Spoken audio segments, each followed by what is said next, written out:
नहमदुहु व नसल्ली अला रसूलिहिल करीम अम्मा बाद फ़ाऊज़ु बिल्लाहि मिनश शैतानिर रजीम बिस्मिल्लाहिर रहमानिर रहीम। हर इब्तिदा से पहले हर इंतहा के बाद ज़ाते नबी बुलंद है, ज़ाते खुदा के बाद दुनिया में जितने भी एहतराम के काबिल लोग हैं मैं उन सब का एहतराम करता हूँ, मगर ज़ाते नबी पाक सल्लल्लाहु अलैहि व आलिहि वसल्लम के बाद। अस्सलामु अलैकुम, it's me Mohammad Mahad Malik, the youngest motivational speaker of Pakistan.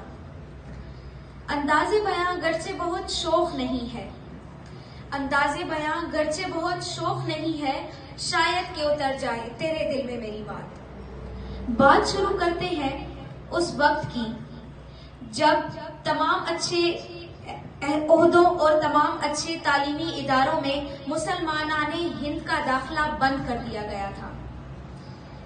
तब रब्बे कायनात की रहमत जोश में आई और बकौले शायर, खून फिर खून है बहता है तो जम जाता है, खून फिर खून है बहता है तो जम जाता है, जुल्म पर जुल्म बढ़ता है तो मिट जाता है। 25 दिसंबर 1876 को कराची में पैदा होने वाले कायद आजम मोहम्मद अली जिन्ना रहमतुल्लाह अलैहि वो असल हीरो थे कि जिनका बरे सगीर के मुसलमान पिछले 100 सालों से रास्ता देख रहे थे।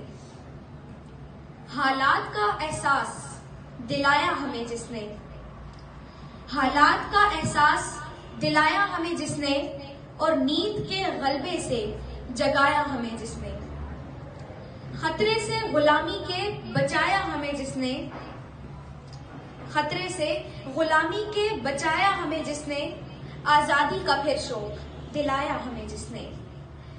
उस कायदे आजम को सदा याद रखेंगे और उसके हसी बाग को आबाद रखेंगे। आखिर में मैं बस यही कहना चाहूंगा कि ए रूहे कायद, हम आज आपसे ये अहद करते हैं कि आपकी सच्ची कोशिशों के नतीजे में कायम होने वाले मुल्क पाकिस्तान के झंडे को हमेशा बुलंद रखेंगे और दुनिया में अपना खोया हुआ वकार दोबारा हासिल करेंगे।